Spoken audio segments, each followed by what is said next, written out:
Sa bawat salitang binigkas ko ngayon, siguro unti-unti hinuhukay na ako sa loob. Pwede nila akong patayin at papatayin talaga nila ako sa ginagawa kong to.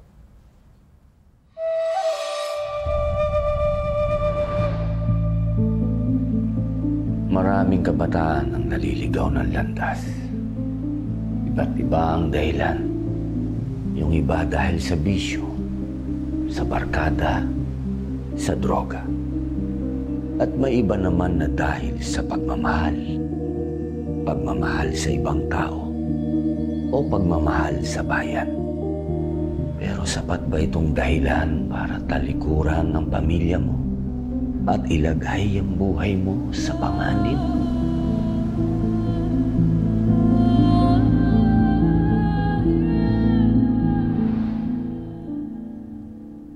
Nung high school ako, honor student, kaya nag-exam ako nun sa PUP. Siyempre, excited ako kasi sa mga nakakapasa sa state universities, scholar ng bayan. Pero nung una pa talaga, ang gusto kong maging nurse. Kasi yung nanay ko nurse. Ang inisip ko rin dun, opportunity ko na yun eh. Kasi pag state university yung napasukan mo, mabilis kang kunin ng mga companies. Mas may maganda kang future. Ang bumungad sa akin, nakita ko na yung itsura ng aktivismo pero hindi ko pa talaga alam nun ano yung aktivismo. Hindi, wala akong idea sa mga rallies. Siguro manonood lang akong balita, konti-konti lang ganyan. Tapos sa pagpasok ko sa classroom, may tinatawag kasi kaming adjustment period. Konti lang yung mga professor na pumapasok sa mga klase nila. Doon, may mga nag-room to room na mga aktivista. Pero ako, dahil syempre, hindi ko ganung alam ano yung mga sinasabi nila, nandun yung mga questions sa akin. Hanggang sa yung mga kasamahan ko na sa classroom, sa yung mga classmate ko, nagtatanong-tanong na sila. Hindi ko alam ano yung sinasabi nilang tatsulok, na ang manggagawa pala ganito, ang mga magsasaka ganito, ang kabataan ganito.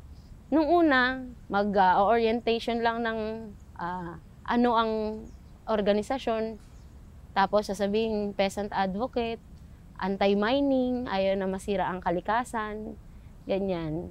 Tapos hingin na yung oras ng break time namin, ihingiin na yung panahon na wala yung professor namin. Dahil sa araw-araw, ganun yung ginagawa ng aktivista, sa tambay siya sa labas ng classroom mo, masasanay ka. Masasanay ka na kasama mo siya. Na pwede kang humiram ng libro kay na Kuya Bob. Pwede kang humiram ng libro at magtanong kina Ate Mayan tungkol sa philosophy. Ganun. Lalabas kami, kain kaming lugaw. Tapos, unti-unti doon, tatanong-tanong na sila. Anong pagtingin mo sa budget cut? Saan ka nag-aral nung high school? Mga kamag-anak mo. Doon, ang iniisip ko noon, parang, ay, ito, ang tingin nito o mayroon siyang parang care sa ano ba yung aking pagtingin. Parang bukas ako na ibukas sa kanya lahat nung naiisip ko. Kahit tungkol sa love life, lahat. Kasi parang ang tingin ko na sa kanya nun barkada. Ang tingin ko na sa kanila nun, sila na yung second family ko. Pero nung tumatagal, kalaunan, nagbibigay na ng mga educational discussions, pag-aaral, nagbibigay na ng teach-in, nagdi-discuss na sa amin. Ganito kasi yan.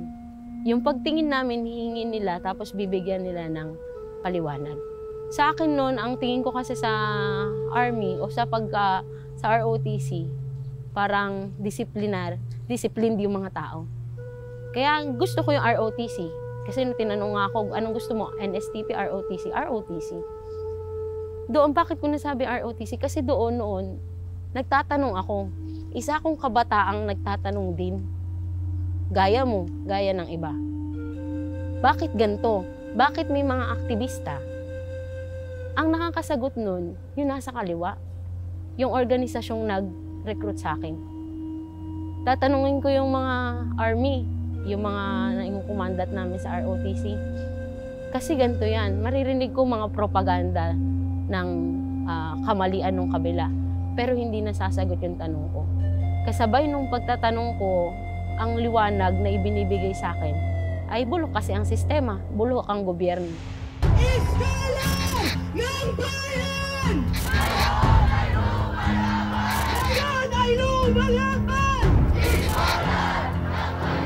Unti-unti yan. Sama na kami sa rallies. May mga professor pa magsasabi, o hindi ba kayo sasama sa rally? Siyempre kami mga estudyante ang pipiliin natin. Sino ba naman? Di ba? Sagot na ng professor yung attendance eh. Sama kami sa rally. Sama kami sa SONA. Hanggang sa unti-unti, akala namin sama-sama lang sa rally. Pinagsasalita na ako sa rally. Siyempre ako naman bilang MC, ang layunin ko, i-agitate. Ibig sabihin galitin yung mamamayan. Sumisigaw ako. Doon, nafe-feel ko na parang, ay, may iba sa akin bilang kabataan na ipapakita ko yung pagmamahal ko sa bayan bilang kabataan. Doon ko na ipapahayag na ganito ang maging makabayan. Ganito ang maging nationalist. May pakialam ka sa nangyayari.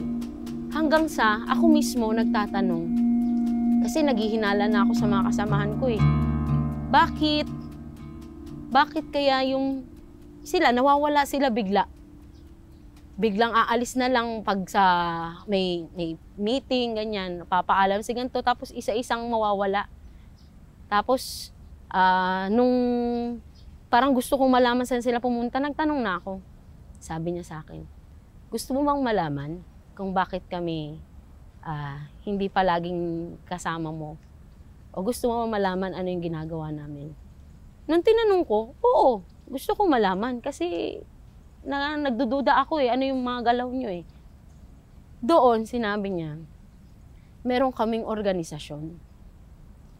Ang pangalan ng organisasyon, Kabataang Makabayan.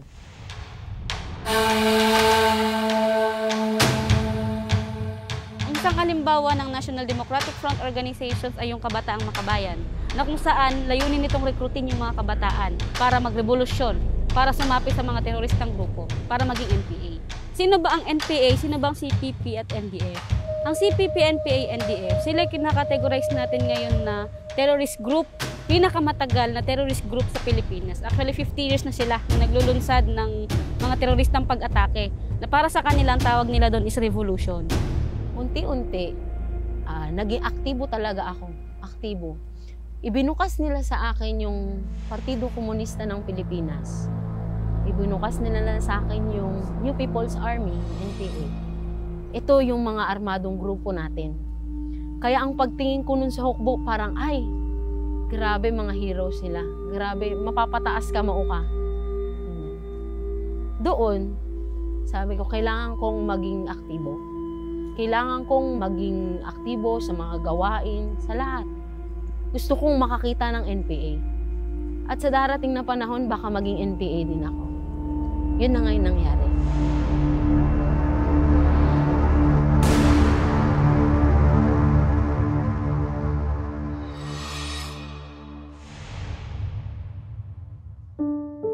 Si AJ ay isang responsible daughter.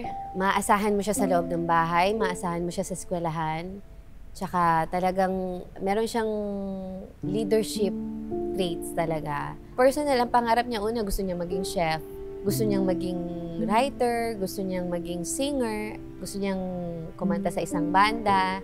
And before, nabanggit niya rin sa akin, gusto niyang mag-PMA, gusto niyang mag-criminology.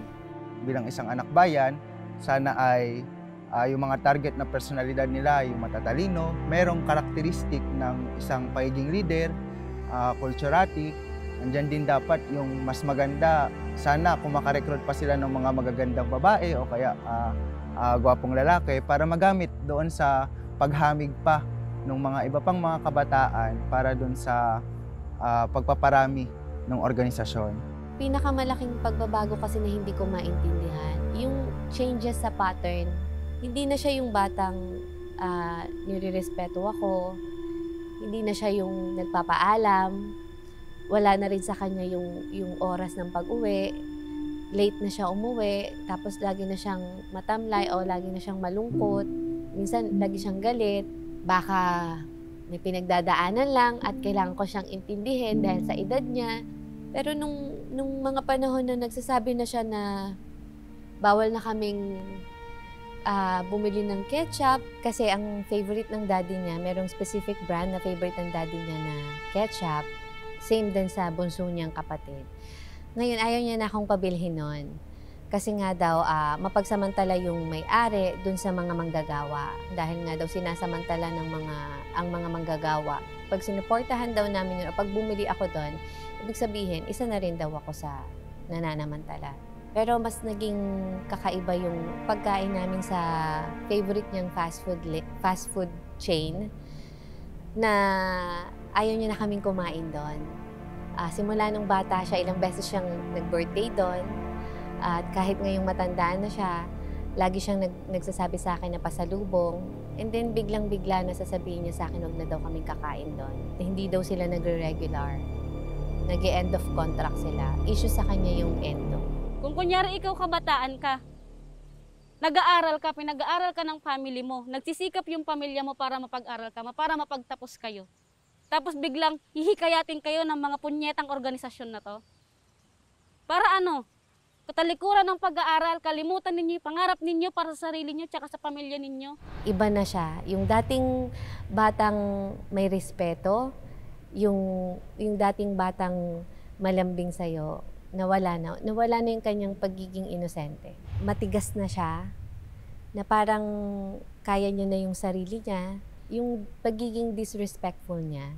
Natututo sila na lumaban sa kanilang magulang. Natututo sila na suwayin yung mga magulang nila. Kasi nga, ang itinatatak na sa utak nila ng kilusan, ipinanganak ka lang ng magulang mo. Pero may sariling isip at puso ka na kayang magpasya. Kaya hindi ka niya pag-aari. Katawan mo yan. Ikaw ang magpapasya niyan. Naisip ko sa sarili ko na itong anak ko matalino, so makakapag-isip siya ng tama. So hindi siya pumasok sa isip ko na nare-recruit na siya. Unknowingly, o hindi ko alam na nire-recruit na pala ako sa isang pagiging aktivista. Nagsimula ako sa usapin ng student council. Hindi ko alam na yung sinalihan kong partido sa loob ng eskwelahan namin o doon sa PUP ay mga aktivista pala. Nalaman ko na lang siya nung mismong meeting de avance na kung saan magmamarcha pa daw kami bago kami pumunta doon sa venue ng meeting de avance. Nung nanalo na kami sa student council election, mas tumindi yung paghawak sa amin nung mga organisasyon na to tulad ng Anak Bayan. Natali kaming mga student council o nahahatak kami dun sa usapin ng students' rights kasi kailangan daw namin ipagtanggol ito. Nung February 2, 2019, yun yung pinaka mismong inamin niya sa akin na aktivista na siya. At ang masakit dun sa salita na yon, ang sabi niya sa akin, wala na akong magagawa. Parang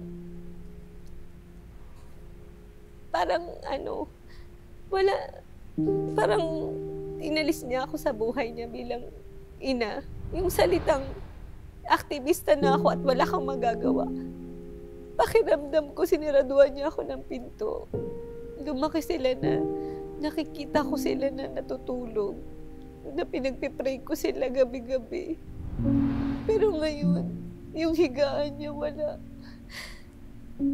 Araw-araw mo titingnan yung mga anak mo pero yung isang anak mo wala dun sa higaan niya. At ang masakit, hindi ko alam kung safe ba siya, kung kumakain ba siya, kung ano yung kalagayan niya ngayon.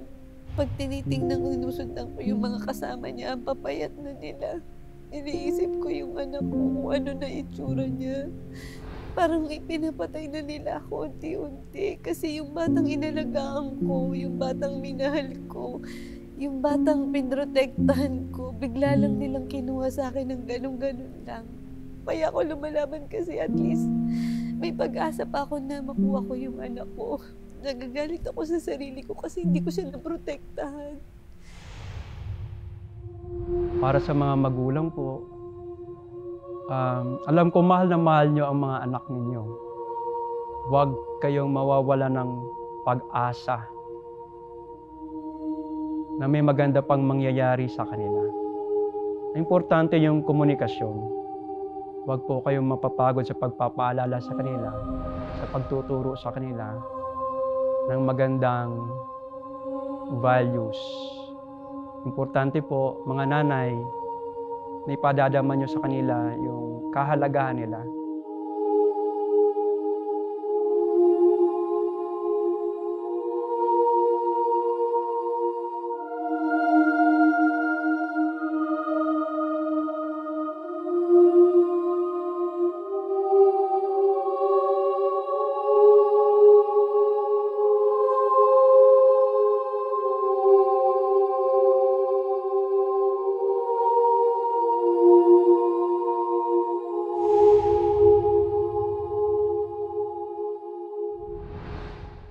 Bago kami pumasok sa loob ng NPA, maki-anniversary, merong itinas sa amin.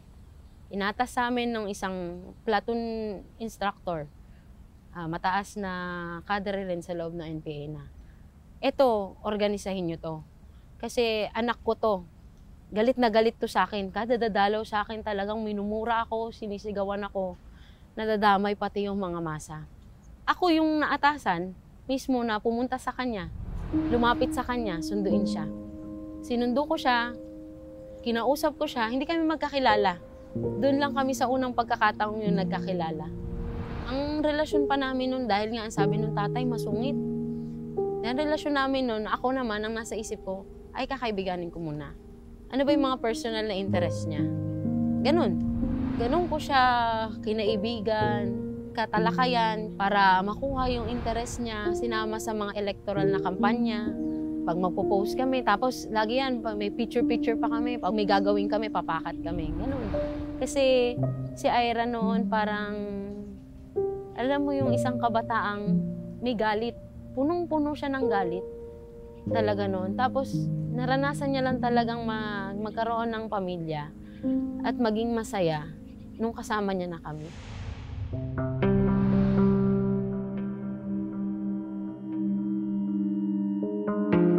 Nabuo yung tiwala na parang, o tol, saan ka? Ay, saan ka ngayon? Mayat maya nagte-textan, ganyan. Mayat maya nagkukumustahan. May OPEX pa kayo, may pera pa kayo pang pakat. Ganon kami ni Ira eh.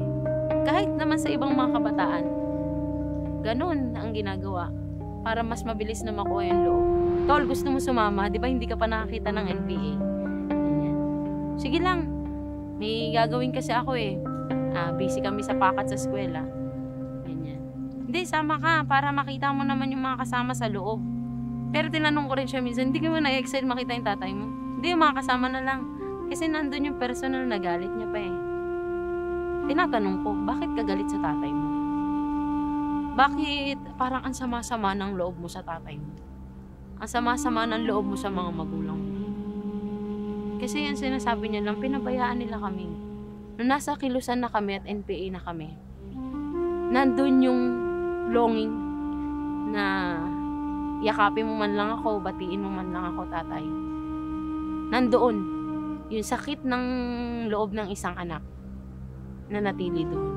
Hindi yun nabura kahit napalitan na yung ideology niya. Napalitan na yung kanyang mga prinsipyo sa buhay. Hindi siya nabura. Kung sa principles, o kaya yung mga pinaglalaban nilang mga rights, tama naman. Maganda naman yun eh. Siyempre, sino bang may ayaw ng ayaw ng lupa, 'di ba? Kung usapin sa lupa ng mga magsasaka, sino bang may ayaw ng lupa? Siyempre, gusto lahat ng mga magsasaka may lupa sila. Sa kalunsuran, dahil ang kadalasan na ginagamit ng mga organizer ng NPA o ng Kilusan, yung karapatan ng mamamayan. Kung ikaw kunyari isang kabataan na pinagkaitan ng karapatan na makapag-aral, for example, yung karanasan ko nung kabataan ko, ang ginamit nila sa akin dahil hindi ako nakapag-aral, ginamit nila yon na batayan para rekrutahin ako. Bakit? Ang sabi nila sa akin, pinagkaitan ka ng gobyerno ng karapatan na mag-aral. Dahil imbis na libre ang pag-aaral sa Pilipinas, pribilehiyo yan sa mayayaman. Kaya kung mahirap ka, wala kang karapatang mag-aral.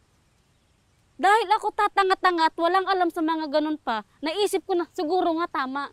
Baka nga talaga pinagkaitan ako ng gobyerno ng karapatan. Pero nakalimutan ko yung public school. Nakalimutan ko na pwede pala akong mag-aral kahit nahirap sa financial yung pamilya ko. Basta magsisikap lang ako. Pero dahil nga nalinlang ako sa mga paliwanag nila, dahil ang gagaling nila magsalita. Pangalawa, yung kahirapan sa buhay. Ang sabi nila, kaya walang trabaho yung magulang mo, kaya wala kang trabaho, kaya mahirap kayo dahil sa gobyerno. Dahil bulok ang lipunan, dahil bulok ang paraan ng pagpapatakbo ng pamahalaan. Hindi niya inaalagaan ang mamamayan niya. Kung ikaw simpleng kabataan ka, ganun ang maririnig mong paliwanag. Ano sa tingin mo ang tatanim sa utak mo? Oo nga, pinagkakaitan kami ng karapatan. Tsaka kahihikayatin eh. Ganun ang ginawa sa akin, hinikayat ako na lumaban. Mag-aklas ka. Lumaban ka laban sa gobyerno, ipagtanggol mo yung karapatan mo sa edukasyon. Pagtanggol mo yung karapatan mo bilang pag-asa ka ng bayan, ipakita mo na pag-asa ka ng bayan. Sa anong paraan, lumaban ka. Sa ganong punto, naging aktivista ako. Nirecruit ako sa anak bayan. Hanggang sa binigyan nila ako ng mga pag-aaral, MKRP, yung maikling kurso sa lipunan ng Revolusyong Pilipino. Hinikayat na nila akong sumama sa mga rally. Rally, recruit. Propaganda dito, propaganda dyan. Punta dito, punta doon para mag-recruit. Mag-aral ng mga tungkol sa lipunan at Revolusyong Pilipino. Mag-aral tungkol sa armadong pakikibaka. Yun nga lang, kahit maganda yung layunin nila, kung mali yung paraan nila ng pag-i-implement ng paglaban, kailanman hindi magiging tama ang mali. Tama ba ang manunog ka? Tama ba napatayin mo yung mga tropa ng pamahalaan na ang layunin lamang ay i-secure yung kanyang mamamayan? Tama ba na pumaslang ka ng isang magsasaka o isang tribo na ang lais lang naman ay maging payapa yung kanilang pamayanan? Tama ba na hikayatin mo yung kabataan na mag-armas para lang mamatay?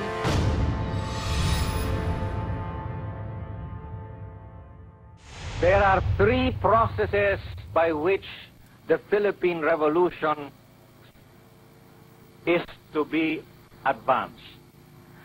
These include the building of the Communist Party of the Philippines, the building of the new People's Army, and the building of the National Democratic Front. Sa pamumuno ng Communist Party of the Philippines, pinapaganan niya ang digmang bayan sa Pilipinas para labanan yung gobyerno sa kasalukuyan. Tanda natin na ito ay tatlong larangan ang hinaharap natin. Una, Partido Komunista o yung Communist Party of the Philippines. Ito yung namumuno. May dalawa siyang sandata na ginagamit.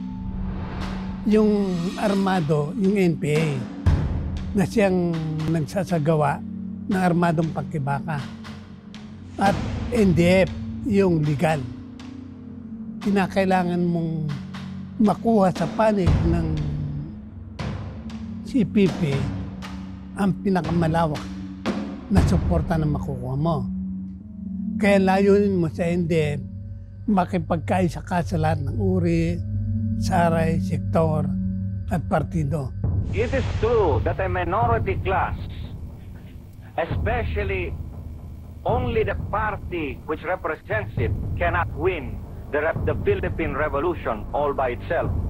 At any rate, even while there are the forces of armed revolution, there are the legal democratic forces in the Philippines. The biggest of these is Bagong Alyansang Makabayan, or Bayan in short. It has a membership of more than 2 million members in more than 1,000 member organizations. Its biggest component organizations are Kilusang Mayo Uno, which is the labor center,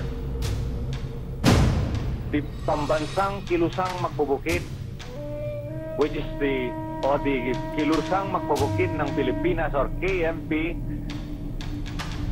Gabriela, the Women Alliance, League of Filipino Students, Alliance of Concerned Teachers, Cadena, and so on. Ang binabanggit niyang Makabayan Bloc, yung bloke o grupo ng mga party list na itinatag at kontrolado ng Communist Party of the Philippines. Malinaw kasi yung tungkulin na iniatas ng partido sa mga congressmen ng Makabayan Bloc bakit nasa loob sila ngayon ng House of Representatives. Ano yon? Una, i-infiltrate yung Kongreso, mag-organisa doon sa loob at palawakin yung network ng alyansa nila sa loob ng House of Representatives. Ay, isipin mo kung mapalakas nila yan. Anong ginagawa lang ngayon? Si Loren Badoy nagsalita laban sa kanila. Ano sabi? Pag hindi mo binawi, sinabi mo na kami front organisasyon, ay hold namin ang budget ng PCO, di ba? Nagsalita si Monteagudo. Ano naman sinabi na?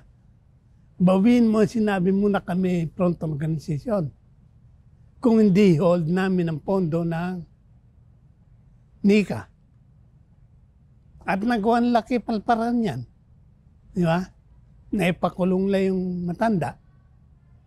Eh kung sabihin mong lumaki ang bloke nila,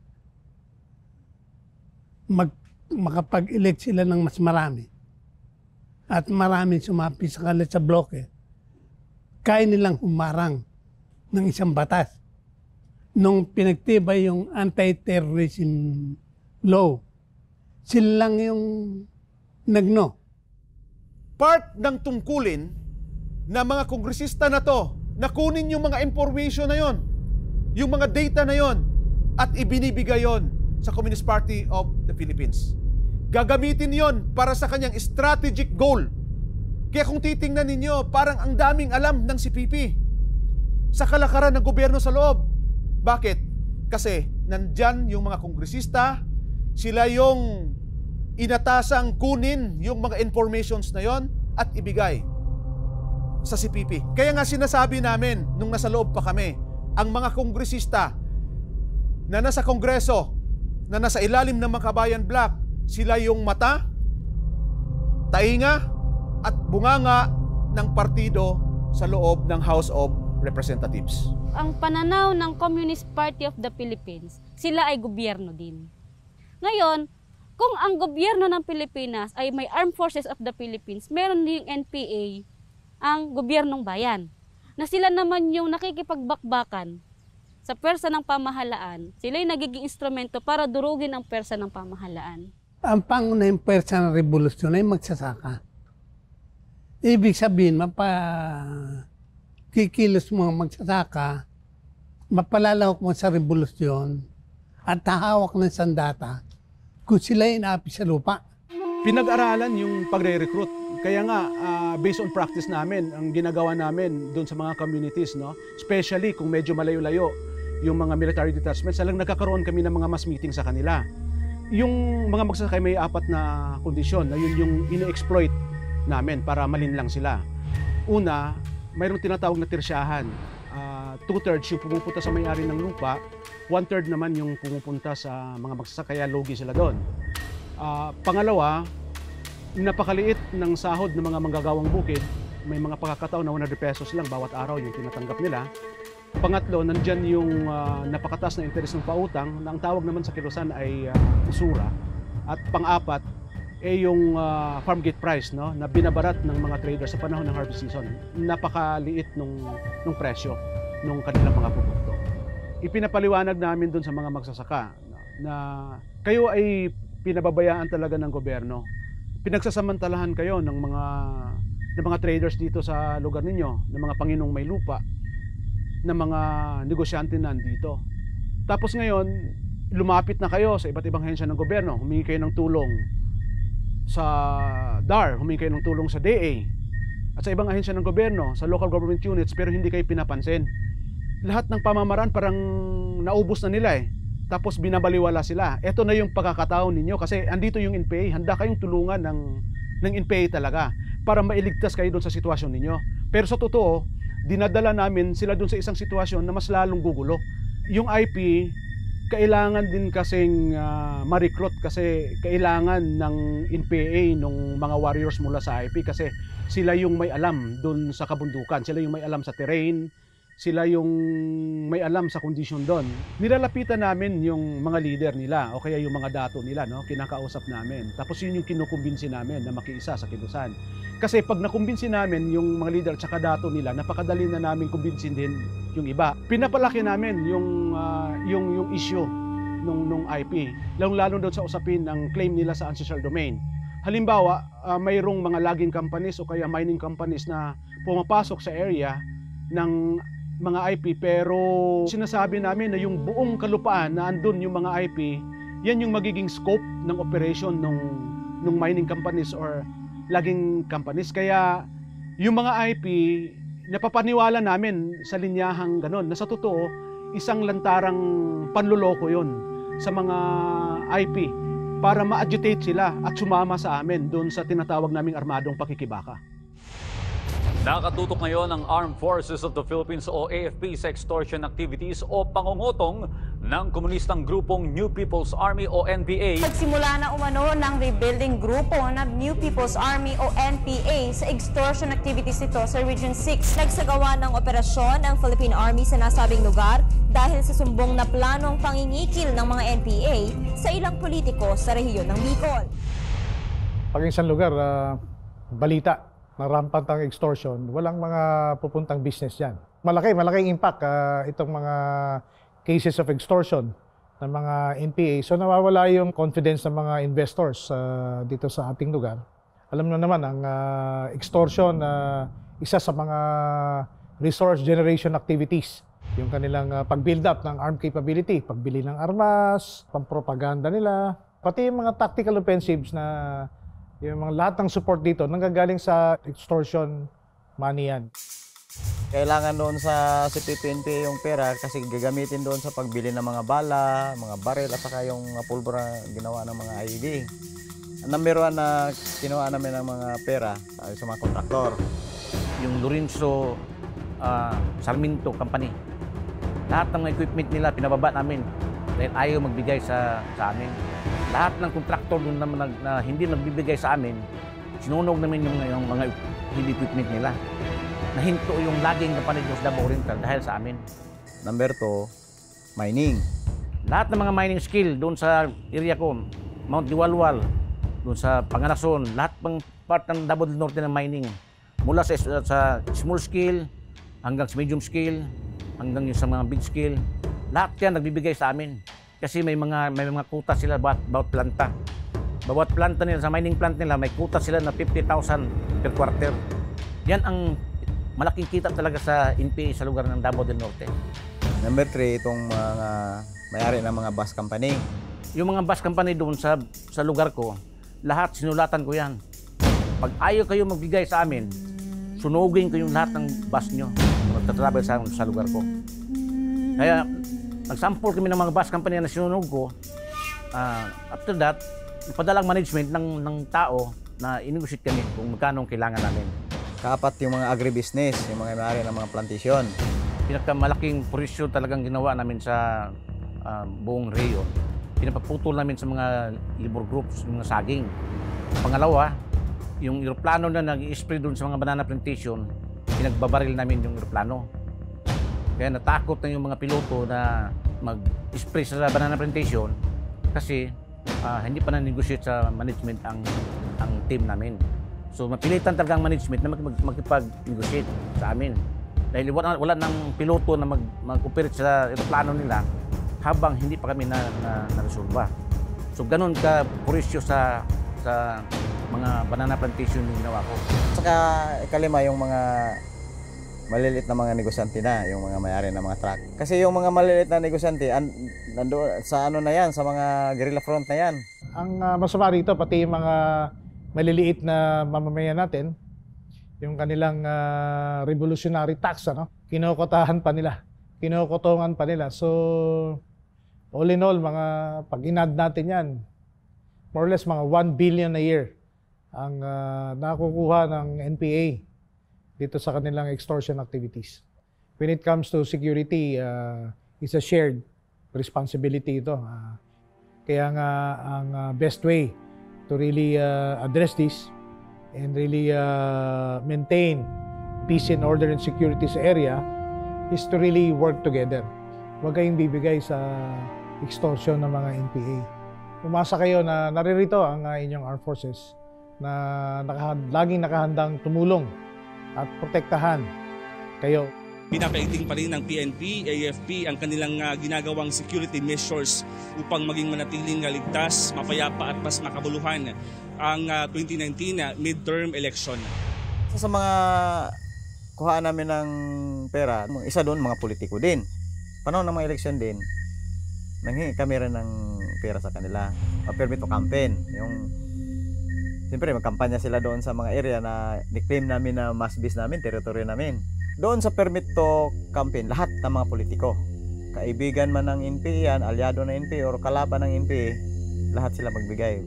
Hindi kayo makapasok sa teritoryo ko pag hindi kayo magbigay ng pasiunang bayad. Pumasok ka ng barangay, so magkampanya ka. So kung papasok ka sa barangay, dapat mapaalam ka sa kilusan. Hindi pwede hindi ka mapaalam. Magbigay pa rin sila. Kahit poster. Yan ang ginagawa ng mga territorial works. Sabihan naman yung mga territorial sa organ na dapat lahat na naglagay ng dyan, mga posters, hingian nyo ng pan-support o parang businary tax. May mga taripa sa mga konsihal, 10,000 yung bawat isa.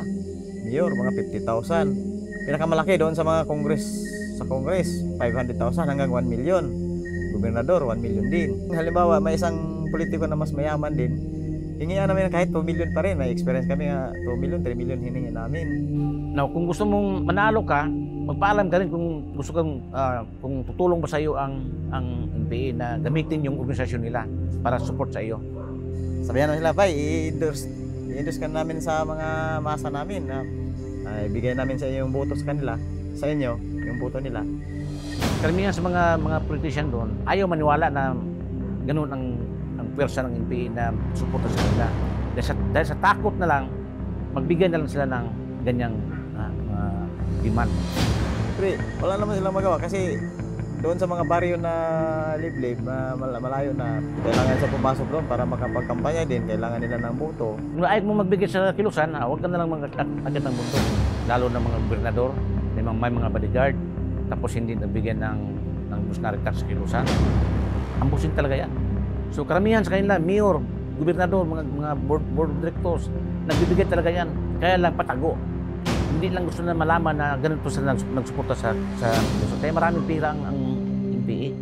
Yung region nga, pag eleksyon, gusto pa niya kung araw-araw, mag-eleksyon na lang siguro para malaki yung pundo yung kuha nila. Ang pinaka-main objective sa CPP-NPA, diya sa puntong pangpinansya, ilagi ng impose tanan. Wala na sila naon pa nga para sa bayan. Ang pinaka-main point yun, naagi kwarta na magamit sa sulod. Kaya diyan man kuhaon nato ang pangsuporta sa armadong pwersa. Diyan itong gamiton ng mga sa mga konsolidasyon. Ang mga lugar nga kulang o pinansya, kinanantaw ka ng atong suportaran ang ubang lugar, ang area. So, dapat naagi insaktong pundo ang partido. Doon sa paano kami mag-extortion, tingnan namin doon sa yung website ng dpwh.com kasi nandoon yung lahat ng mga kontraktor, naka-record yung mga kontrata nila. Hanapin namin kung sino yung pinakamalaki. Yun ang unahin namin kasi malaki. Tapos, hanapan namin ng paraan na makontak yung manager. Kung kaya, yung may-ari. Pag makuha na namin yung number nila, tawagan namin yun at mag-warning kami. Ubay, nandyan na pala kayo sa area namin. Kung kunwari, i-claim namin yun, itakutin namin sila. Area namin yan. Area ng NPA yan. Bakit nandyan kayo? Hindi kayo nag-coordinate sa amin. Kailangan pag-usapan natin yan, yung project ninyo. Kadalasan, 3% yung hiningi namin sa mga kontraktor. Maliban pa doon sa 3%, mayroon pang tawag doon na permit to operate. Sa bawat 1 million na budget nila, 1,000 pesos yon. So, ibig sabihin kung 100 million yung budget nila, may 100,000. Maghingi kami talaga ng pera. Kasi yun ang pinaka-pake namin sa kanila. Ang unang tinira ko ang North Davao Mining Corporation. Ang North Davao Mining Corporation, isang malaking mining company ng Mako, Davao del Norte. Sinulatan ko ito hanggang 3 beses ayaw talagang mag-react. So ang ginawa namin, hinarangan namin yung mga truck nila at hinulog namin sa bangin. Ang paghulog ko sa 8 18-wheeler truck na loaded with copper, gold, nickel at iba pa. Kailangan takutin namin talaga sila. Kung sino ayaw mag-cooperate sa amin, magbigay ng hiningi namin, gagamitin ko yung pwersa ko para isunugin yung mga equipment ng mga construction. Pangalawang ginawa ko sa North Davao Mining Corporation, pinutol ko yung poste nila sa power line na mga 12 na poste. Umabot ng 3 buwan na wala silang operation dahil walang power line. At nahirapan sila tayo uli kasi nasa bundok yung poste. So naging purisyo malaki doon sa North Davao Mining.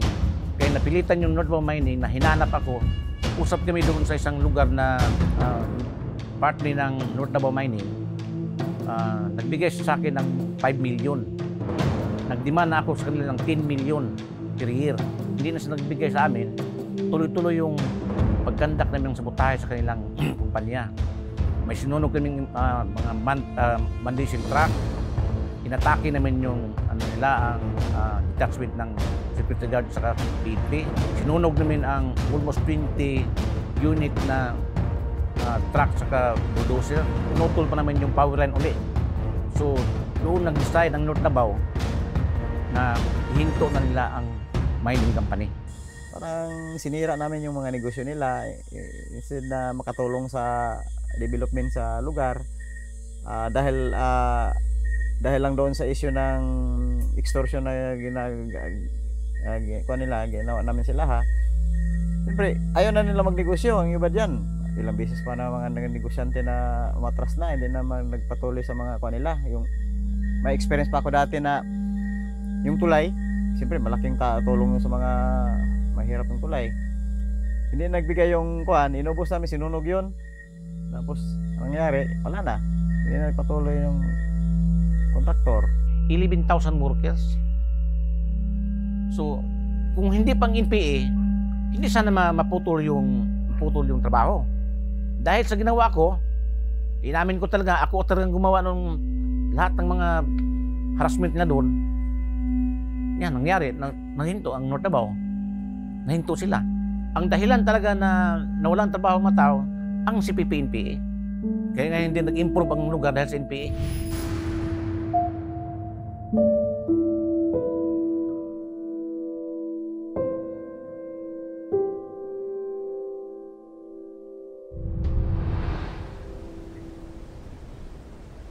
Noong 1970s, pumasok po ang NPA sa aming ancestral domain at pinatay po nila yung ilan sa aming mga leader.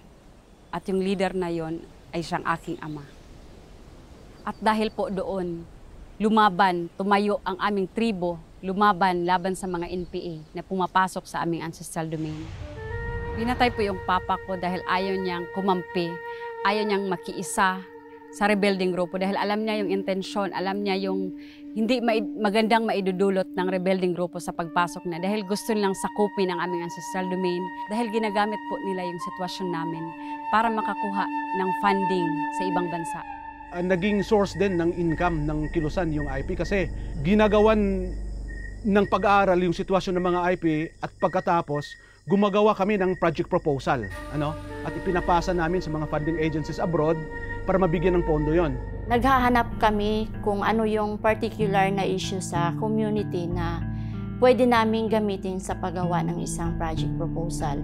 Like issue sa mga paaralan ng mga kabataan na sa malayong lugar, nasa kabundukan na hindi naaabot ng proyekto ng government, issue ng IP community, merong totoo at malaking porsyento po doon ay gawa-gawa lang namin. Like sinasabi namin na ang mga tao ay hirap na gutom na at kawawang-kawawa na sila. At iba't ibang issue ng lipunan na kaya naming gawa ng project proposal para makakuha kami ng pondo galing sa ibang bansa. Halimbawa, pipicturean nila yung mga nitibo natin na walang eskwelahan, tulad ng mga report na ito ngayon, nandito sa NCIP report. Halimbawa, doon sa Mindanao, ibibigay nila yung litratong, kunyari nag-aaral sa ilalim ng mangga, o walang klinik, o walang tubig na inumin, yun ang ipapakita nila sa Europe o sa Amerika. At ang kasunod nun ay pagkuha ng donasyon. So nakakakalap sila doon. Nung nasa loob pa po ako ng institution po kung saan ito po yung Rural Missionaries of the Philippines ay nakakuha kami ng 32 million na budget from European Union. Pero in the previous year po nito, may nakakuha po kaming mga pera kung saan naabot ng 50 million, 100 million. Ganito kalaki yung perang natatanggap nila from donations. Yung isang NGO sa Europe, for a period of 10 years, ay nakapag-contribute siya ng 63 million euro. Dito rin namin nakita yung pondong pumupunta sa Rural Missionaries of the Philippines na umaabot ng mahigit na 100 million pesos. Sino ang Rural Missionaries of the Philippines? Ito yung nagpupundo ng salugpungan schools, yung mga eskwelahan ng netibo na ilinagay nila. Dahil di ba, sabi nila sa Europe, walang eskwelahan, so naglagay sila ng eskwelahan. Pero anong itinuturo sa salugpungan? Ang tinuturo doon ay kung paano magrebelde, gumamit ng armas, at mag-demonstrate doon sa mga syudad. Totoo pong ini-exploit kami dahil makikita niyo po sa mga daan, ang daming nagrarally na IP. Hindi nila alam yung hinahawakan nila na placards, yung mga English, dahil hindi nila yun naiintindihan. Dapat kasi pag may problema ang tribo doon sa mismong teritoryo ng tribo inaayos. Hindi dinadala kung saan-saan. Hindi dinadala sa US kung saan para gamitin, para lang makakuha ng pondo, para lang makakuha ng simpatya ang NPA sa ibang bansa, sa ibang grupo. Kaya kami nakikipag-ugnayan ngayon sa mga gobyerno sa Europa at sa Amerika na din. Dahil ang Communist Party NPA, NDM, ay na-declare ng terrorist organization yan. Sa Europa, Estados Unidos, sa New Zealand, sa Australia, sa United Kingdom, sa Canada. So, ipapaliwanag lang natin na ito ang ginagawa talaga nila. Yung binibigay niyong kontribusyon ay napupunta sa armed struggle.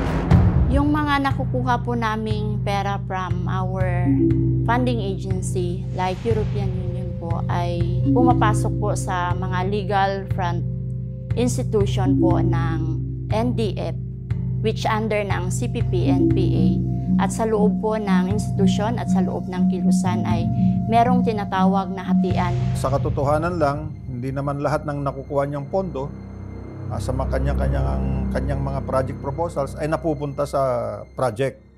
Dahil antimano, 30% kaagad ang ibinibigay sa NPA.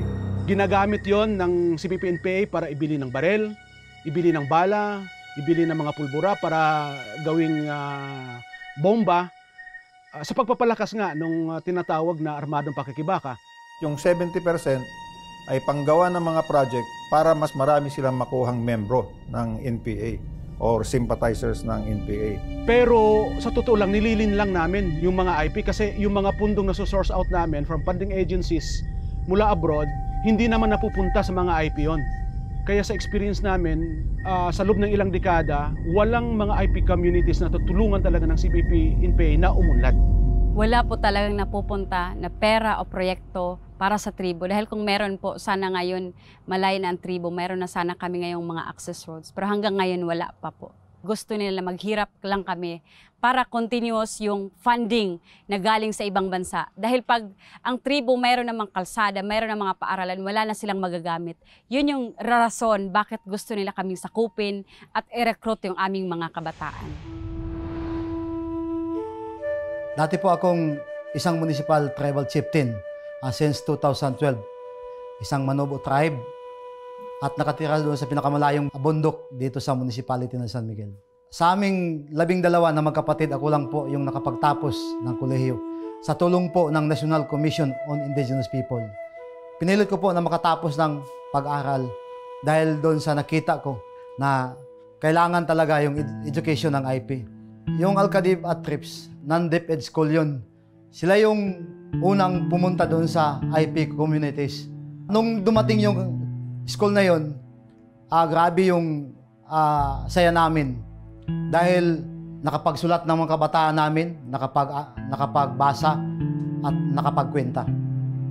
Hindi namin in-expect na parang recruiting school.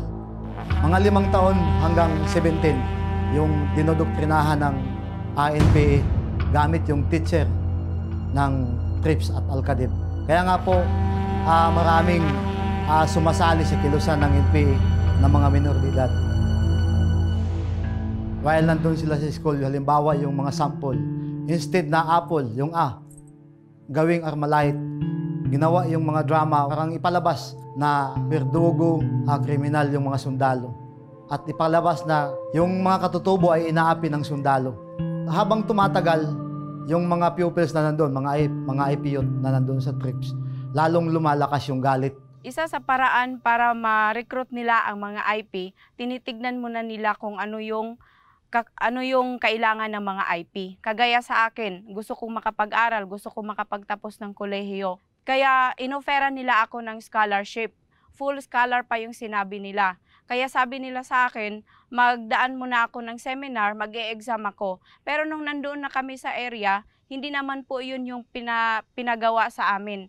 Tinuruan po kami kung paano makipaglaban sa gobyerno, kung ano yung mga propaganda laban sa gobyerno. Kaya po, mabilis pong nare-recruit ang mga IP dahil hindi alam kung ano yung mga pinagsasabi nila. Kagaya po ng mama ko. Yung mama ko po, hindi po yun nakapag-aral.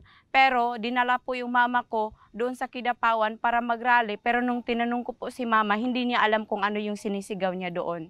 Masakit po sa akin na makita ko yung mga kapwa ko tribo na nagdadala ng armas, na imbes na sa eskwelahan po sila ay nandun sila sa kabundukan, nakikipagyera, nakikipaglaban, laban sa amin na mga leader ng tribo. Isang mission ko nung the time na inappoint ako ng mga elders namin bilang isang municipal tribal chieftain. Sabi ko, kailangan talaga makapag-aral yung mga kapwa ko katutubo. Dito sa municipality ng San Miguel, ito po yung identified na pinakamaraming trip sa buong province. Ilang beses na nakipag-dialog kami, kinausap ko po yung commander ng NPA na isang katutubo rin. Kasi expecting na maintindihan niya ako dahil kapwa ko siya katutubo. Naghingi ako sa kanila ng paumanhin at sinabi ko pa sa kanila na pwede ako nilang utusan na yung trips na yun ay ipa-accredit doon sa DepEd. Pero sinasabi ng isang commander ng NPA na huwag nating ipairalin yung pagkalumadismo. Nagalit na sa akin ang NPA. Doon ako naggawa ng isang plano na paano namin mapasarado itong trips na to. Year 2015, dumating po yung time na nagkaroon ng bakwit, nagkaroon ng meeting doon sa Malacanang. Ako po yung pinadala ng aming mga elders. Napaabot ko po yung desisyon ng mga tribal leaders na lalapit kami sa DepEd para magtayo ng IP school sa aming community. So, tinugon po yung request namin, pinalitan po yung trips, itinayo po yung eskwelahan na accredited ng DepEd. Kaya nga po, para sa akin, yung pag-uusap namin na yun, yung mga plano na yun, nagiging successful. Very happy po ako na ganito yung nangyari ng aming kabataan. Nasagot po yung aming hinihiling dito sa Department of Education na itayo yung totoong Indigenous People's Education. Natuto yung mga kabataan namin, rumispeto ng mga elders. Matuto yung kabataan namin na mamuhay, na sumasang-ayon doon sa kultura at tradisyon namin. Not like before, doon sa trips, na totally nawala yung kultura dahil yung aming kabataan hindi na makontrol ng tatay. Ang nagkontrol na yung teacher ng trips at NPA. Pagkatapos po na naging successful yung pagtayo ng mga SP school dito sa aming community, lalong nagalit po yung NPA sa amin. Doon na nagsimula yung pinakakalbaryong naranasan namin. Samantala, nanawagan naman ng hustisya ang mga lumad sa Mindanao kasunod ng pagkamatay ng ilan sa kanilang mga lider at mga kasamahan. Hindi kinutuwa ng National Commission for Culture and the Arts ang naganap na pamamaslang sa 3 miyembro ng lumad sa Surigao del Sur. Sunod-sunod ang pagpatay sa mga miyembro at lider ng lumad dito sa Mindanao. Matatandaang nitong nakaraang Biyernes ay pinagbabaril ng riding in tandem ang lumad school leader na si Hermie Alegre na dahilan ng pagkamatay nito habang grabing nasugatan ang kasama nitong tribal chief na si Danny Diarog sa sitio Kausayan dito sa Davao City. Bago ang insidenteng ito ay pinatay din ang isa pang lumad leader na si Datu Ruben Labawan noong July 6 dito rin sa Davao. Hanggang ngayon, nandun pa rin yung takot sa amin, nandun pa rin yung fear na pag kinalaban mo sila, pag nagsalita ka against sa kanila, ikaw na naman yung target. Kaya ako ngayon, kahit mayroong threat, kahit mahirap yung ginagawa, patuloy pa rin po ako. Dahil kung hindi po kami lalaban, hindi po kami magsasalita, paano po yung susunod na henerasyon? Ano pong mangyayari sa aming ancestral domain kung kami po ngayon na leader ay hindi kami magsasalita laban sa kanila? Ang dami na pong mga dato na pinapatay, mga IP members na pinapatay. Makita mo yung nakakatitir na matanda na sinaksak ng NPA. Yung isang matanda na maliit pa ako, pinaglalaban na yung IP rights. Halos hindi ko yun matanggap. Sa taong ito, ang daming namatay na mga kamag-anak ko dahil galit ang NPA sa akin. Bakit kami yung pinapatay? Bakit kailangan kami yung maghihirap? Bakit kailangan yung mga bata yung dapat gamitin na papatay sa kapal na tribo? Napakasakit po sa amin.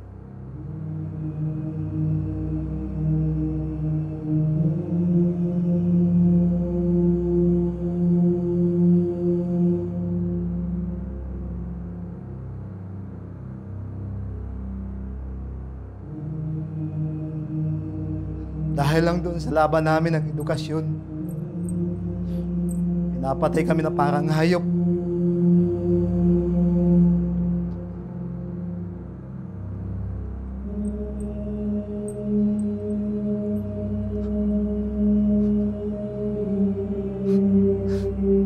Kawawa yung mga bata na wala ng tatay.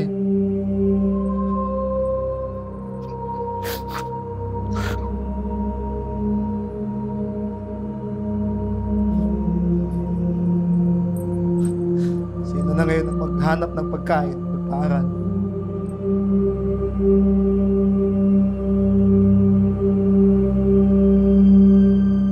Tigilan niyo na po ang paggagamit niyo sa mga kabataang tribo. Tigilan niyo na po ang paggamit sa kakulangan ng edukasyon nila. Huwag niyo na pong gamitin. Tama na po yung panluloko niyo sa amin. Tama na po. Tama na yung ginagawa niyong pangluloko sa tribo. Alam kong may pamilya kayo.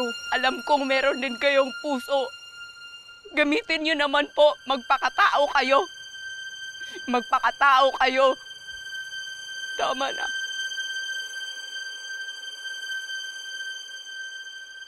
Sang tanang miyembro ng NPA, ng CPP-NDF, palihog lang.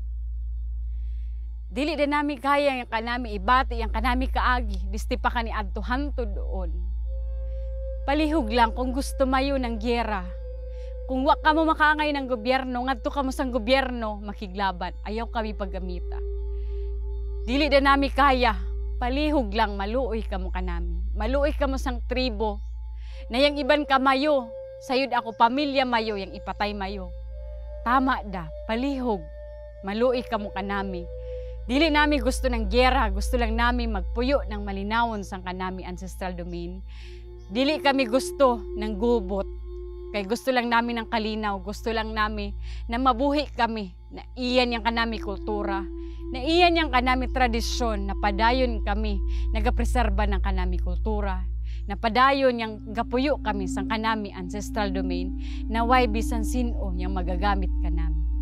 Maluoy ka mo kanami, tama da. Tama di ang pagpatay. Tama da na si Kira, waday mga IP na mapatay.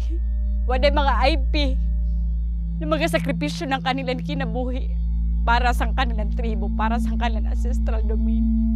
Makonsensya ka mo. Tama da.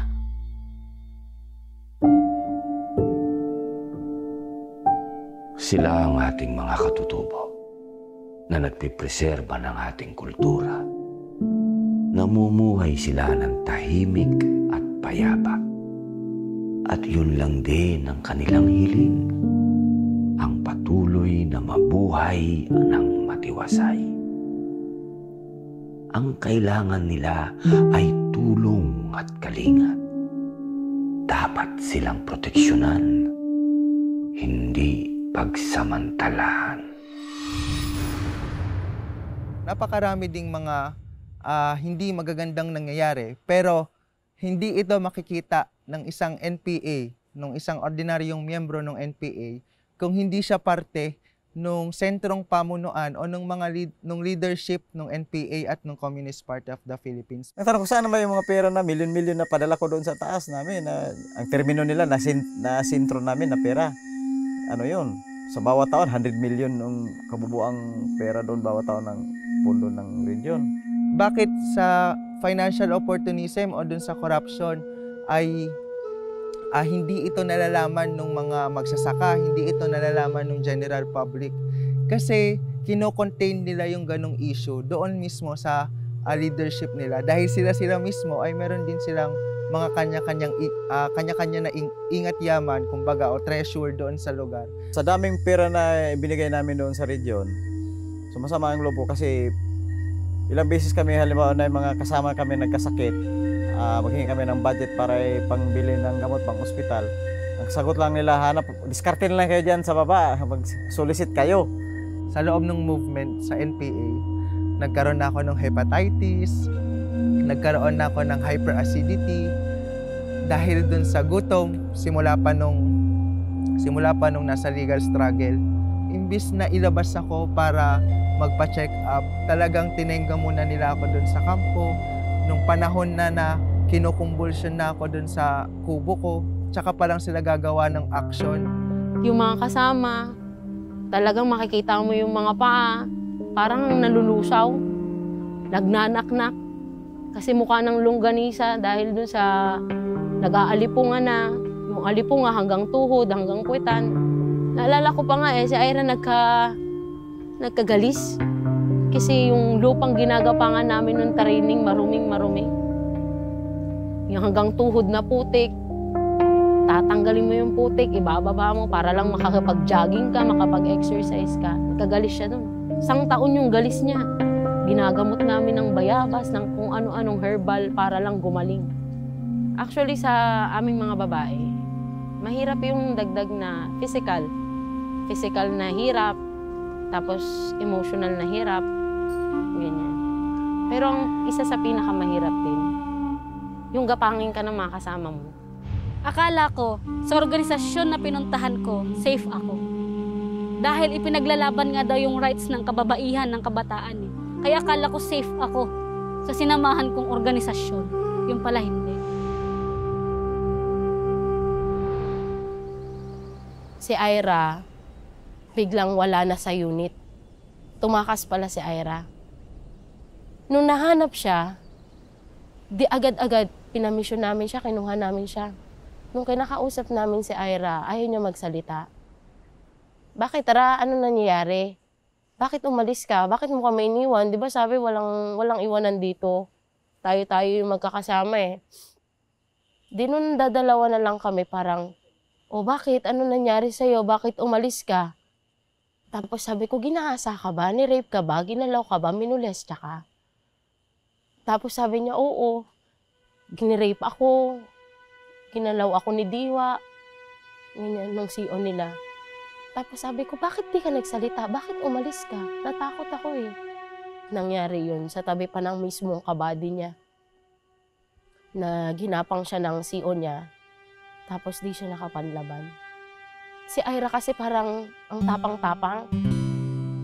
Masalita siya, talagang prangkang sasabihin sa'yo ano yung mga observations niya.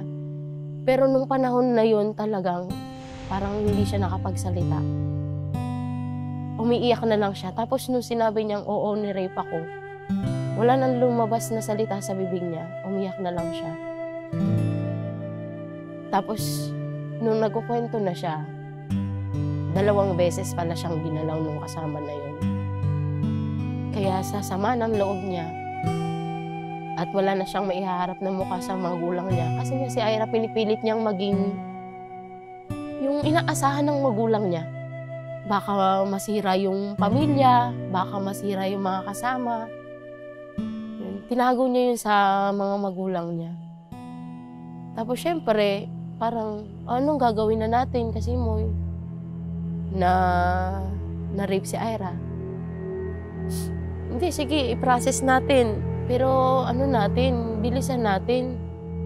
Hanggang sa tumakas na lang yung kasama na yun. Yung nan-rape kay Ira. Umuwi na siya.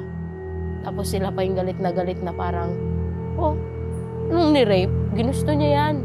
Ang sama ng pakiramdam ko kasi yung organisasyon na pinagkatiwalaan mo, yung organisasyon na pinaglaanan mo ng buhay, kumbaga pinagpalit mo sa pamilya mo. Tapos sila pa pala yung sisira sa sarili ko, sisira sa kinabukasan ko. Opisyal to eh. Namumuno to sa partido, namumuno to sa platoon. Ano na lang ang magiging reaksyon ng mga kasamang bago? Ano na lang yung magiging reaksyon ng kasintahan ko? Kasi nakaprogram na din kaming kasal eh. Pag inilabas ko to, pag sinabi ko sa kasintahan ko to, madidismoral siya panigurado.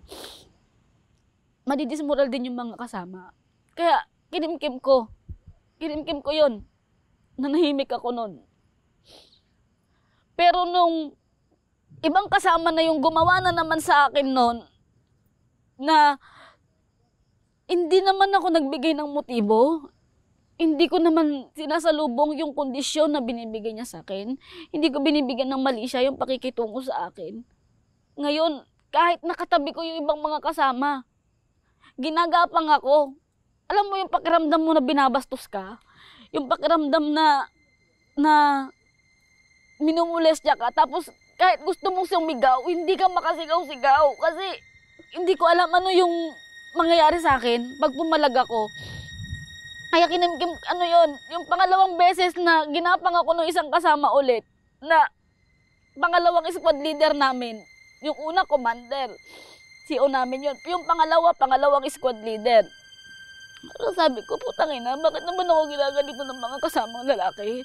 Bakit naman nila ako ginaganito? Pinagkakatiwalaan ko sila eh. Kumbaga, hindi na lang sila simpleng kapatid sa akin. Hindi na lang sila simpleng mga kaibigan. Kasama ko sila eh. Magkakasama kami sa hirap at ginawa. Magkakasama kami sa gutom. So kahit na napakahabang lakaran, magkakasama kami. Tapos nung sinabi ko na sa mga kasama kasi hindi ko na kayang pigilan. Parang pakiramdam ko, putang ina, pag hindi ko inilabas to, baka may mangyari pa sa ibang mga kasama din. Baka gawin din niya to sa ibang mga kasama. Baka gawin din nila to. Kaya ang ginawa ko, nagpaabot na talaga ako sa komite. Ngayon, inabot ng 1 buwan bago nila ako kinausap tungkol dun sa issue na iniraise ko. Sabi nila, ano ba yung gusto mong sabihin kay kasamang ganito? Ang sinabi ko, kinento ko. Naginapang niya ako, inawakan niya masiselang parte ng katawan ko. Tapos nung humihilang ako, sinundan niya ako. Tapos tinatanggi niya. Baka naman nag-iilusyon ka lang. Baka naman hindi ka talaga hinawakan. Pero naisip ko, tangin na naman kung kailan naman ako nag-open up sa inyo. Tsaka noon yung naman sasabihin na baka guni-guni ko lang yun. Regarding sa rape na yung kaparusahan ay kamatayan. Pero hindi lahat ay nakakatanggap ng ganong kaparusahan. Lalo na kung miyembro ka ng sentrong pamunuan. May mga rape cases pero bakit hindi pinapatay itong mga nangre-rape? Dahil commander sila ng NPA.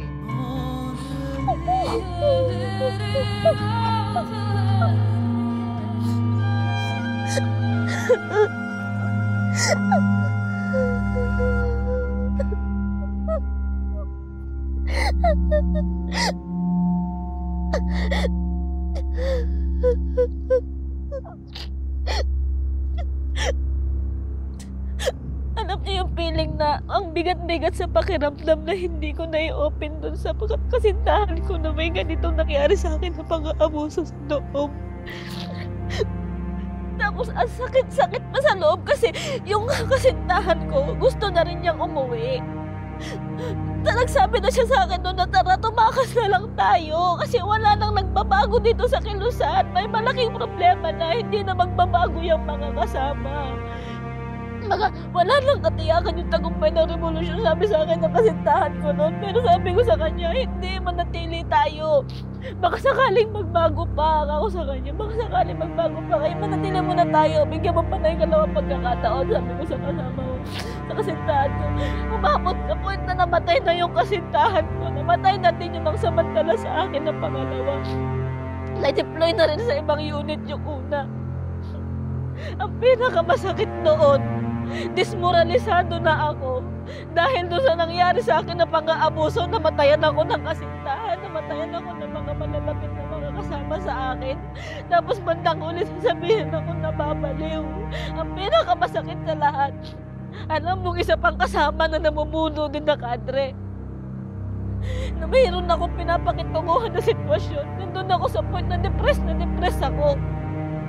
Pero sinamantala pa rin niya ako. Yung isang kasama din na CEO. Nagsamantalahan din ako. Parang kinuha niya na...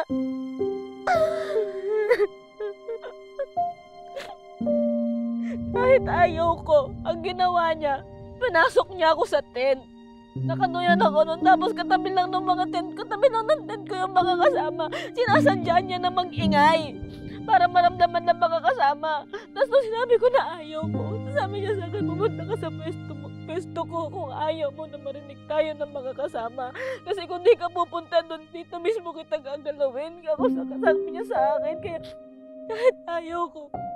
Kasi binalik-balikan niya ako sa pwesto ko hanggat hindi ako nagpupunta sa kanya.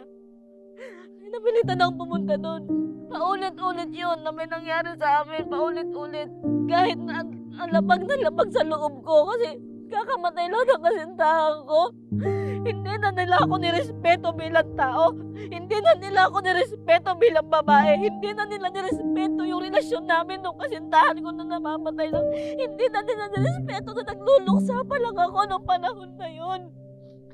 Pero ginanon na ako. Tapos nung nalaman nila na may nangyayari sa amin, imbes na parusahan yung kasama na yun, imbes na questionin yung kasama na yun, ako pa yung naging masama. Ako pa yung naging mali. Nagluluksa ako, hindi ko naman ginusto. Hindi ko naman ginusto yung nangyari sa akin. Hindi ko ginusto na ginapang ako. Hindi ko ginusto na may nangyari sa amin. Hindi ko ginusto yon. Pero ang ginawa, kinuhanan ako ng baril. Tapos sinabi nila sa akin, pauuwiin ka na namin. Kahit this oras ng gabi, sinundo ako ng magulang ko. Sinundo ako ng mga kapatid ko. At bago ako umuwi, sabi nila sa akin, wag kang magpapahuli o magpapahawak sa kaaway. Wag kang susurrender. Kasi pag nahawakan ka na ng kaaway, gagamitin ka nila, sabi sa akin, o kaya papatayin ka nila. Tama na yung panahon, nagtatago ako dahil sa takot. Tama na yung panahon. Ito na yung oras para ilantad ko yung totoong nangyari. Mga walang iya kayo, wala kayong alam sa totoong nangyari sa akin. Wala kayong alam kung ano yung ginawa sa akin para sabihan niyo ako na malandi, na bayaran at sinungaling. Wala kayong alam. At wala kayong karapatan na sabihan ako na babaliw. Dahil alam ko sa sarili ko kung anong ginagawa ko. Alam ko yung tama at mali. At kahit na pagbantaan niyo yung buhay ko ngayon, lakas loob ako na lalabas at lalantad. Sasabihin ko yung buong katotohanan sa lahat. At huwag niyo nang itago sa karamihan na may ganyan na nangyayari sa loob ng kilusan. Yung iba nga, paulit-ulit lang din yung mga nangyayari na pag yung mga kasamang babae na napagsasamantalahan. Natatakot na lang sila na i-open up yung nangyayari sa kanila. Dahil nga, hindi niya naman kinikilala. Tama naman na, sobra na. Ang dami nang namamatay. Wala nang patutunguhan tong digmaan na to. Ang dami nang nasirang kinabukasan. Ngayon ako, kahit gusto ko ngayon na mag-aral, na magtrabaho, hindi ko magawa dahil takot ako. Takot ako na pumasok sa isang institusyon dahil makagawin na naman sa akin yung ginawa sa akin sa kilusan. Tapos ngayon, gusto ko nang magbagong buhay. Gusto ko nang magbalik loob. Gusto ko nang ayusin yung buhay ko. Gusto ko nang makasama yung pamilya ko. Masama ba na tumulong ako sa gobyerno para itigil na yung digmaan na nagaganap na to? Tapos sasabihan ninyo ako na taksil sa mamamayan at demonyo. At pagbabantaan ako, sasabihan niyo ako na nasa listahan na ako na nagkasala. Tama naman na.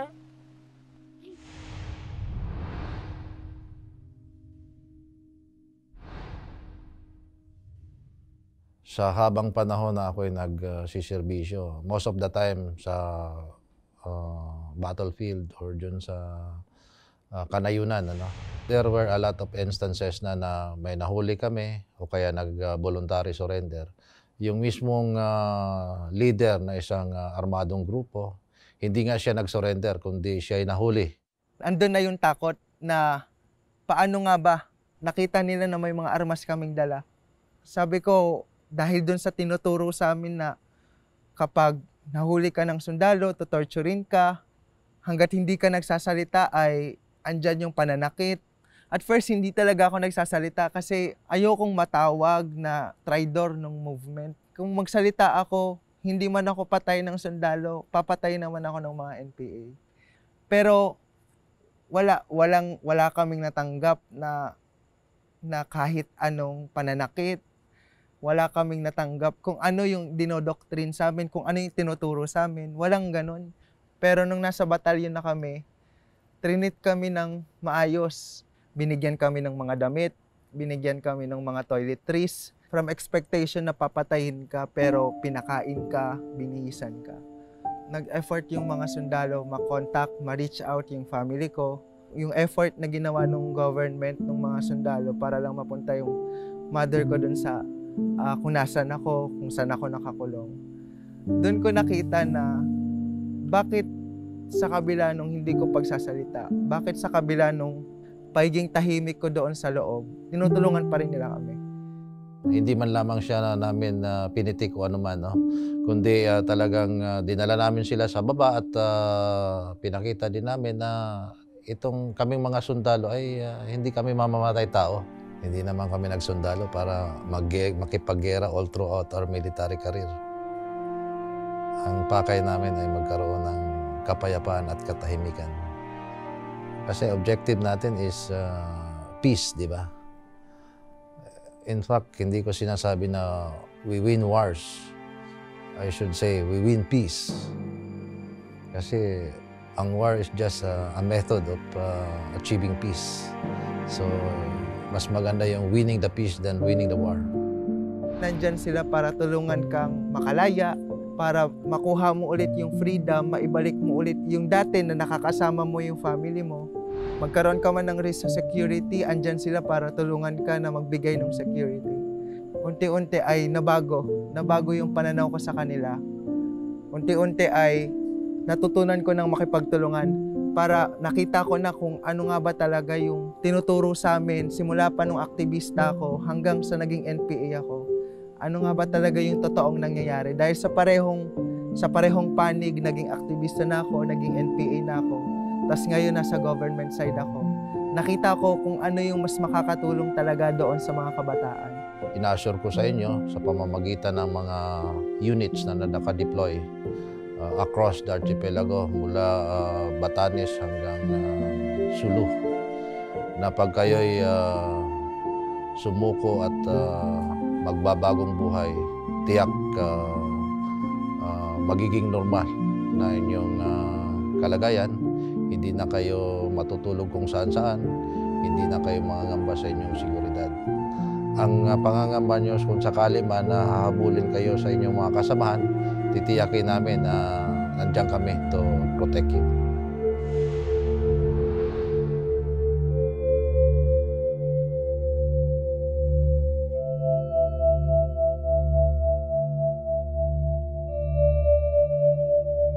Sa unang pagkakataon, sasama siya sa isang tactical na opensiba, isang bira. Si Ira, ang posisyon niya nasa likuran ko tapat. Iminungkahi kong pagpalitin si Ira. Tsaka yung isang bagong full-time ng posisyon. Kasi parang nakakita kong, ay, bagong full-time yun, baka matakot. Pagbaba namin ng sasakyan, naglalakad na ganyan, may sumalubong na motor. Nung nag-umpisa na yung putukan, biglang bumuwad yung ilaw ng motor na sumasalubong. May nakita akong tumumba. Tapos ididire-diretso yung putukan. Yung mga kasama, tumawid na dun sa kabila. Yung kasintahan ko, nakita kong naiwan pa dun sa harapan. Noong mga panahon na yun, iniisip ko, sino itong nakahandusay? Tinanong ko yung team leader ko.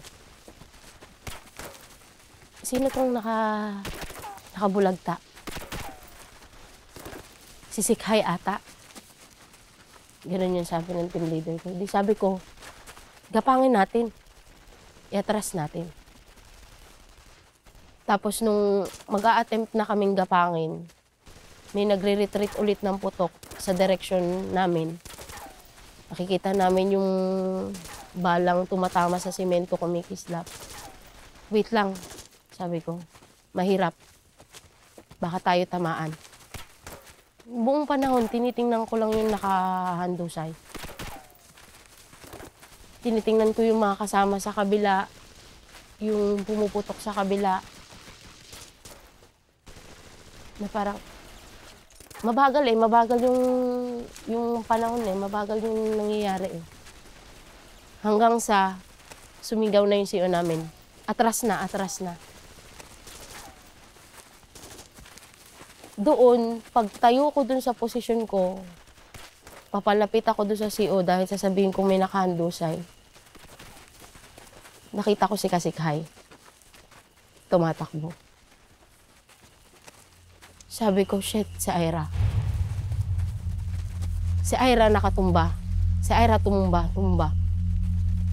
Tapos tinuro ko siya kasi parang 5 meters away lang siya sa akin Nakatumba. Si Ira nakatumba. Tapos, sabi nung CEO namin, layo. Sige na, atras na. Layo. Kunin niyo si Ira. Yun lang yung naaalala ko sinasabi ko nung, kunin niyo si Ira. Tapos nung nakita ko ng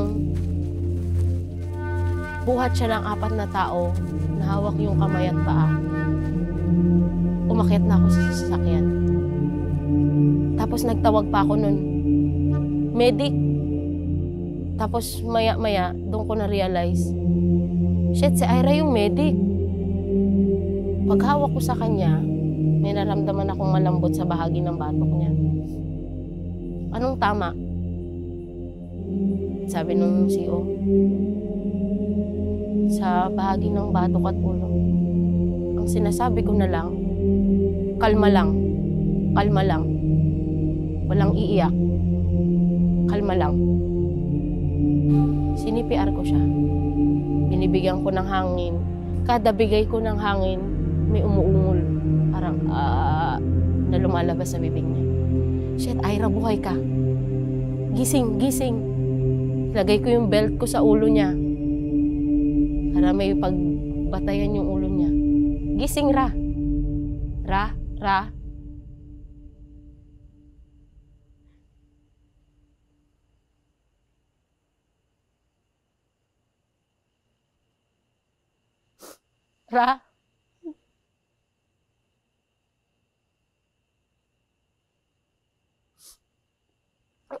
Maglabas kayo ng swero.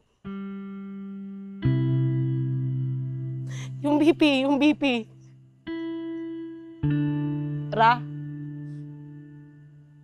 Ra, gising Ra. Tinatapik ko yung mukha niya. Binibigyan ko siya ng hangin sa bibig. Sinisi-CPR ko siya. Ra, gising Ra. Kada may lalabas na tunog sa bibig niya, nagkakaroon ako ng pag-asa. Ra.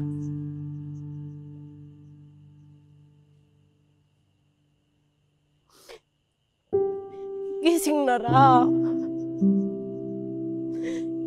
Ra. Isinwero ko siya. Wala akong makitang ugat. Kunan niyo ako ng rubber band. Kailangan ko tali yung kamay niya para magpakita yung ugat niya. Wala akong makitang ugat. Ibibin niyo. Tinatapik ko yung isang kasama. Tulungan niyo akong bigyan siya ng hangin. Kasi nauubusan na ako ng hangin. Ira, gising. Ira. Tinapong ko yung swero. Tinatapik ako ng kasintahan ko sa ulo. Tama na. Tama na.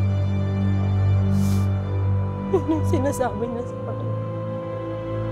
Hindi, buhay yan. Buhay yan. Nagsasalita pa siya eh.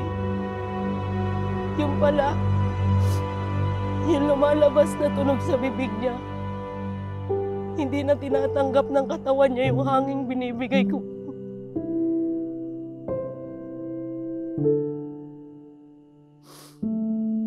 Hinawakan ko ulit yung ulo niya. Nagkalat yung dugo. Nagkalat yung utak.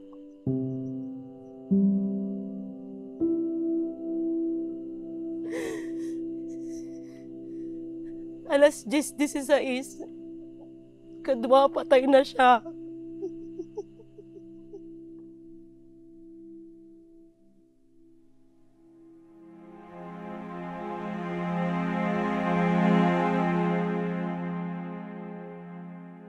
Parang sa sarili ko nun ay, bakit?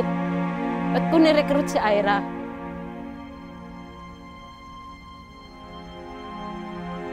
Bakit ko siya isinama dito? Binaon na lang siya sa gubat. Nang walang marka, walang pangalan. Naiwan na lang. Buti nga yung iba, nahuhukay pa ng military. Yung iba, di na nila nakita. Si Ka-Ira nga eh. Hindi na nakita ng magulang niya nung nilibing namin.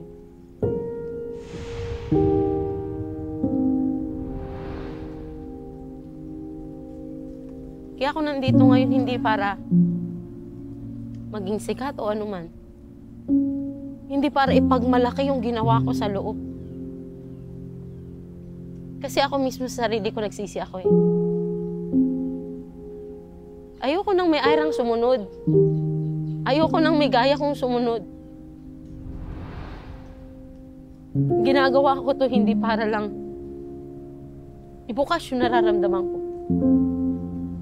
Ginagawa ko to para sa'yo. Para sa inyo. Para sa bayan na sinasabi ko. Sa paglantad ng mukha ko na nakikita mo ngayon, sa mga sinasabi ko sa'yo, traidor. Traidor ang tawag nila sa akin. Kamatayan ang dapat sa'yo.